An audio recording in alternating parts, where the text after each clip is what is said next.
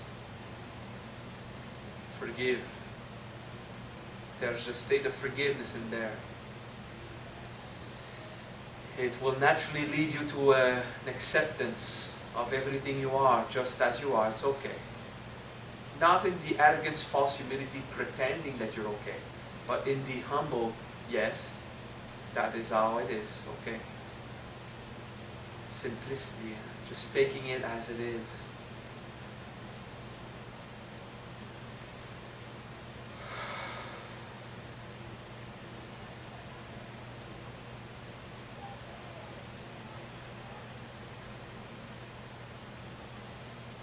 That is Shraddha. Usually there's an emotional chimney of stuff burning, or a lifting up of the density of egocentrism. And that humiliating feeling, not a humble feeling, but a humiliating feeling, like if the pride was broken and it's okay. I'm discovering to be just there, to take it how it is, and to love in that freedom of non-judgment.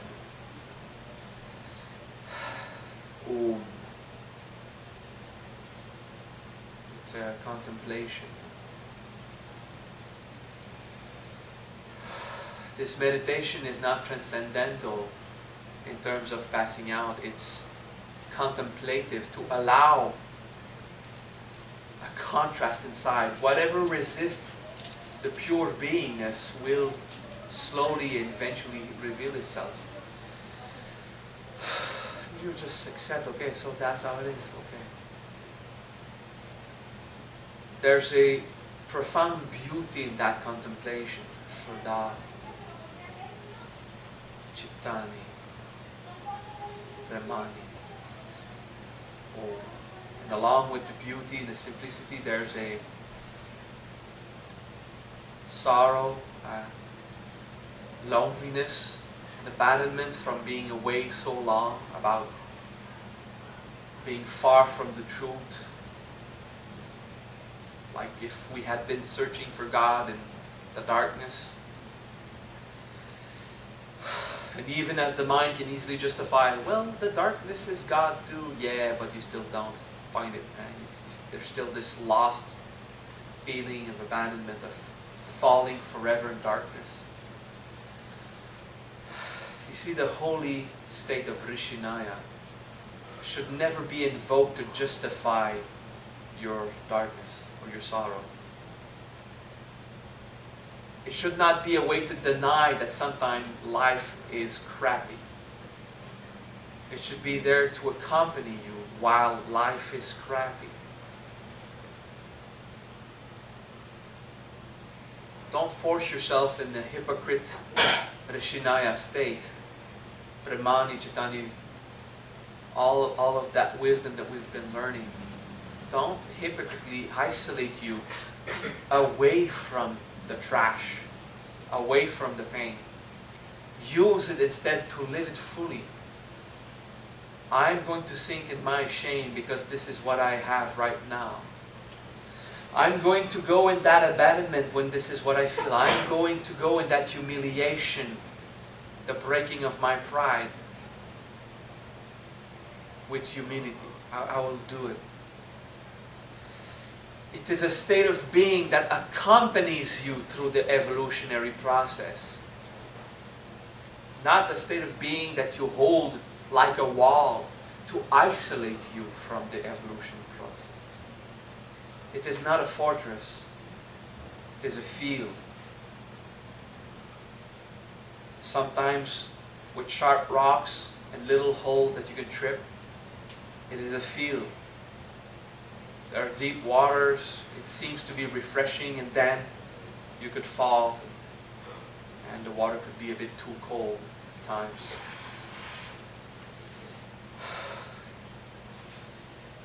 The Rishinaya, the holy state of being, is a soft yet strong and passionate feeling. It is gentle and it is volcanically erupting. You never know what it's going to throw at your face. Just going to have to take it as it is. And find God there.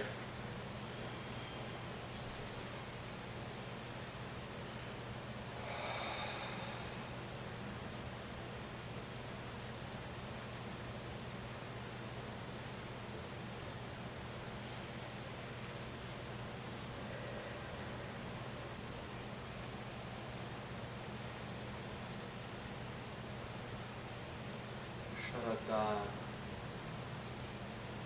Chittani, Premani, Om. Everything is there just as it is, and there is love.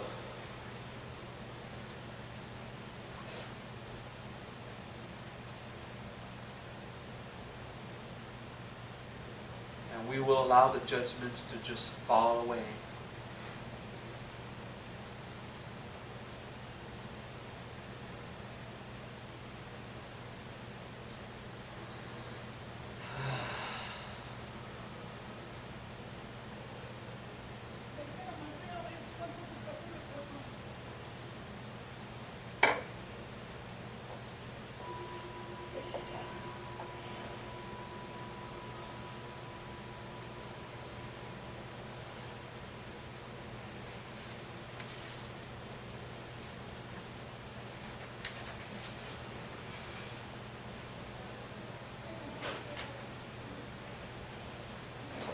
Traditional methods of charge.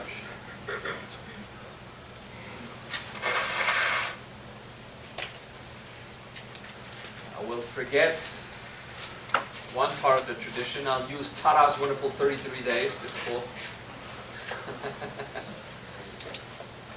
Shraddha as the siddhi. Contemplated 15-20 minutes per day for a certain amount of days. If you do 1 week, well, you do 1 week of just Shraddha. Just giving yourself the time. If you want to do 33 days, it's 33 days of Shraddha.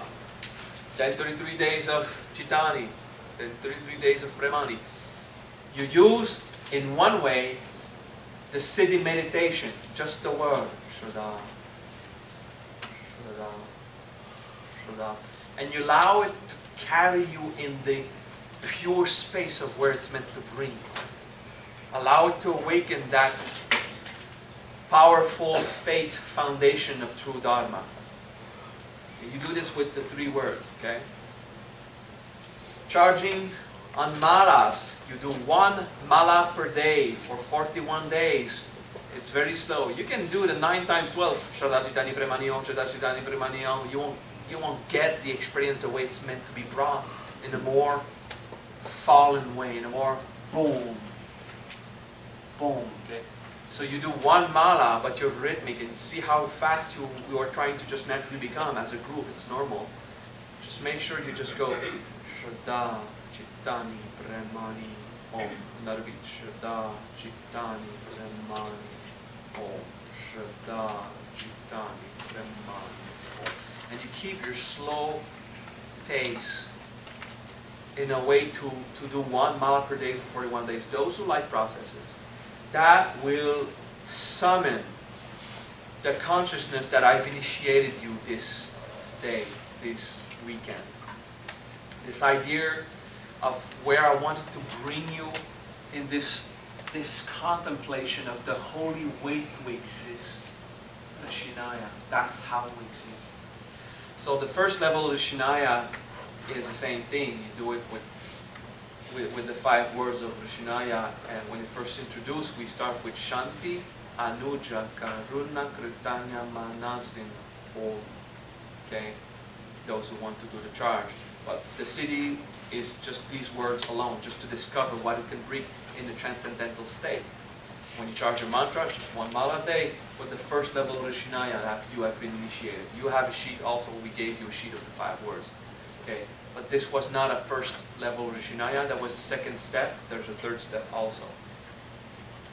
The third step, I will not teach to anyone. Well, I always say that and those Korean, that rule. I usually teach, and I've been teaching it a lot to the 10th Bhumi and the Pratika Buddhas. If you know how to go into a Buddha state, I can teach you what throws you off of the Buddha state. Because the holy state is not the Buddha state. The holy state is perfected being. You're not that avatar yet. Okay? You just know how to get there. Okay?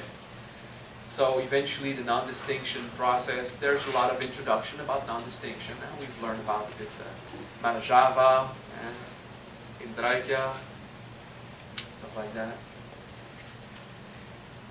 My preferred is Sarvasambhavai, which most people never heard about. And it really throws you off, and still, that's one of the Buddha state one. Everything is God in the form of that thing. For example, that is not a singing bowl. That is God in the shape of a singing bowl. It never stopped being God. Okay? So, do your Rishi Naya until you can experience it that way. Until you experience purely the there-ness, the isness, the loveness, which is kind of what Shraddha, Chaitanya, and Premani are meant to summon as an experience. When it's not, I'm here now. No, if there's still I in your I am there, you got the ego. There is there-ness there. You just push it to the extreme of no distinction of you and others. And then, so that fate, it's just happening. Very easy to contemplate in the head, to live according to those principles. It's like therapy inside. And it's okay. No judgment of having judgment. No judgment of thinking you're so cool for a while, because for a while, you do think you're so cool, so it's real at that moment. It's okay, right? It's wonderful to celebrate your achievements, okay? So if you want to use that, like I said, don't shield yourself against life experiences. It's not meant to be a fortress for you to not be just the natural force you are. So if you accomplish something that you like and you enjoy it, and wow, that is so cool, that's not pride. Okay, let's say there's two prides. There's the pride of I'm better than you, and there's the pride of satisfaction, which has nothing to do to comparison to others. Okay, so that's the good pride. We say it's gratitude for yourself, satisfied of what has just been done. Wow, I'm very happy with my work. And there's nothing in your mind going about, it's better than you, piss off. There's the bad pride, or the pride of the mask of the ego, is that pride when we say there's a mask of being better, of comparison, of levels regarding the collective experience. So that's what we want to eliminate as pride. But to be proud of yourself in the sense of satisfied, and to trust yourself, yeah, I did some good work, and it has nothing to do with others, just, yeah, I know now I'm there. It's a good step. Until you can really live with no validation at all, you must have it, you must use it. It's not validation, it's gratitude. It's to be satisfied. I'm happy with myself. It's a celebration. Say, wow, that's cool. It's a celebration of what you could accomplish, and that's very good. So that's not pride. We call it pride. I'm proud of myself. Let's say it's a good pride. It's just words. Just the attitude that matters is if your pride is something that you will use to destroy. Because usually when you do something good, after a while, you are going to use it against someone else. And there's nothing wrong in the original pride of a warrior, which is to be satisfied of what it is, just as it is, which is nothing about how it can kill others, how it can relate, how its grade in the hierarchy, nothing about that. But that pride of the warrior eventually became a competition against other males, and then you got the pride that causes suffering. You got that shift when it is projected to others, okay? So that's what you have to just be careful about. Don't use the Rishi Naya to shield yourself from just enjoying everything, because it's meant to have it more richer, a more profound and rich life of enjoying every experience, just as it is. Breathe.